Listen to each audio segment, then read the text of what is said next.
सास, माँ, बहू और बेटी। नहीं नहीं, ये कहानी इन सारे के सारे रिश्तों की नहीं, बल्कि 2 रिश्तों में ही सभी रिश्तों के होने की है। अरे बहू, मेरे और तेरे ससुर जी की रोटी मत बनाना, मैं बना लूंगी, दिन तक ठंडी हो जाती है। बहू जो कि एक वर्किंग लेडी थी। नहीं नहीं माँ जी, मैं अच्छे से कपड़े में लपेट देती हूँ ना, आप क्यों मेहनत करेंगी, माइक्रोवेव में गर्म कर लेना। अरे नहीं बहू, मेहनत मत कर, वैसे भी ऑफिस में कम मेहनत होती है क्या, जा रहने दे। लेकिन बहू मानती नहीं, वो सास ससुर की रोटी बना कर ही जाती है।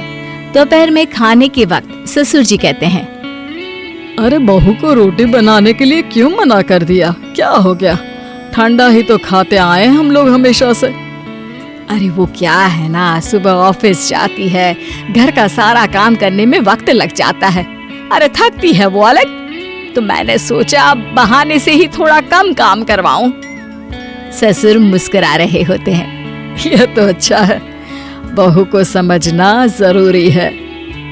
वक्त बीत रहा था, घर में सब खुश थे कि एक दिन, माँ जी आप शाम को थोड़ा टहलने निकला करें, घर पर रह रहकर हड्डियां जाम होती है, पापा को भी ले जाया करिए, मैं वक्त पर तो आ जाती हूँ।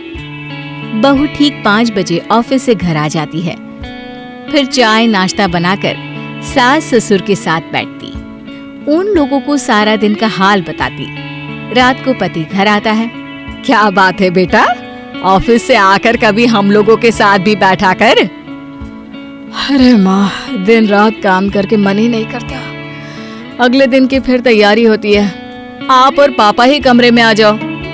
इससे अच्छी तो बहू है, कितना भी थकी रहे, घर आकर हम लोगों के लिए चाय नाश्ता बनाना, फिर बातें करना।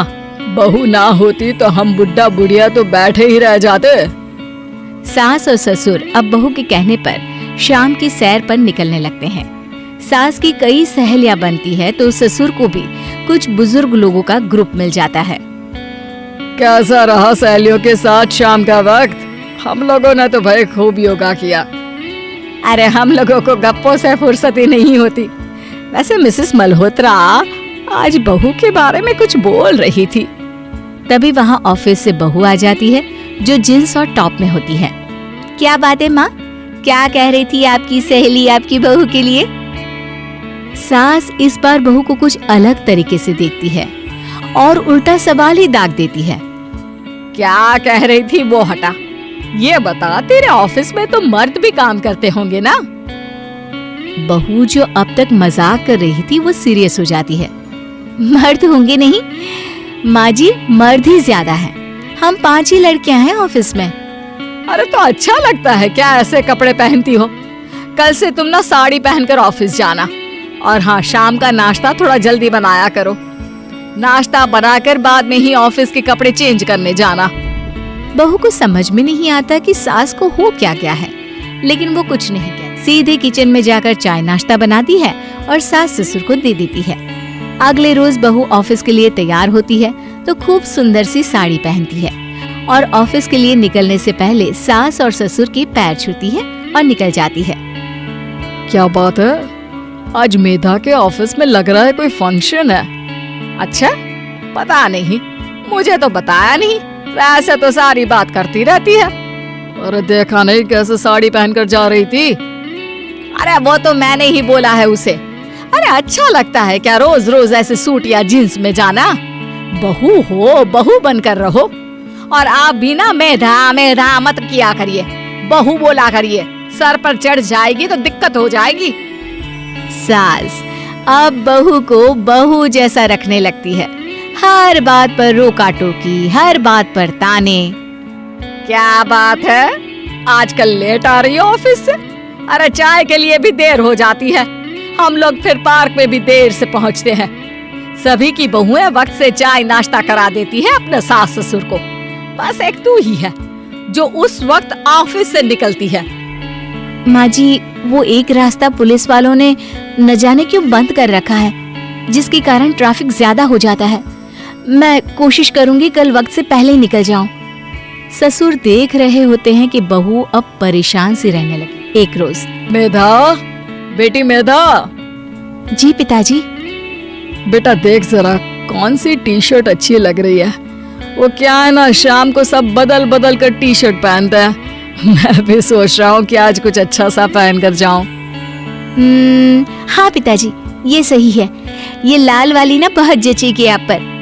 मेरे पापा पर भी डार्क रंग बहुत जचता है। क्या चल रहा है?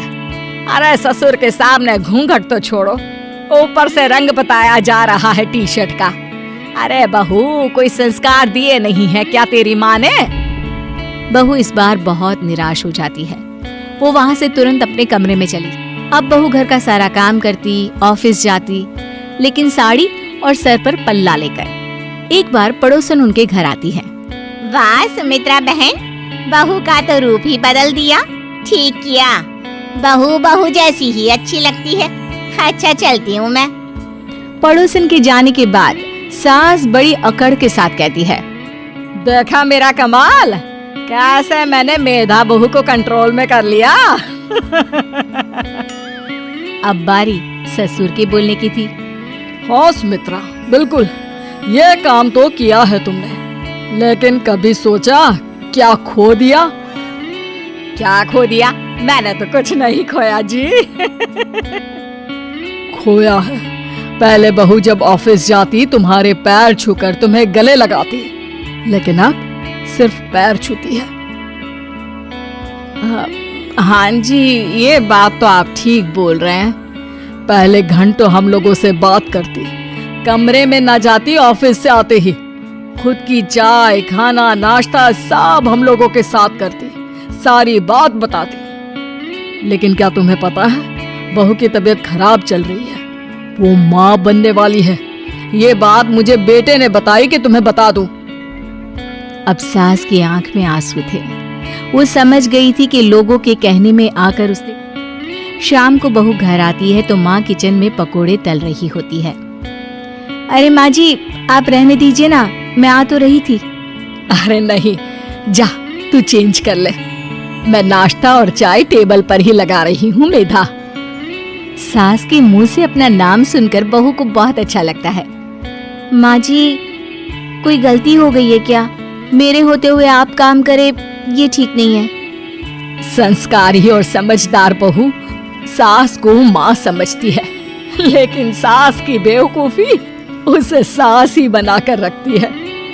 बहू, मुझे भी थोड़े संस्कार और समझदार बनने का मौका दे, जिससे मैं भी बहू नहीं बेटी को देखूं तुझ में। और हाँ, मेरा होने वाला पोता क्या कहेगा कि दादी ने तो मेरी माँ को बहुत परेशान किया। बहू सास को गले लगा लेती है। नहीं माँ जी, वो कहेगा कि माँ को तो दादी ने बेटी बनाकर रखा है।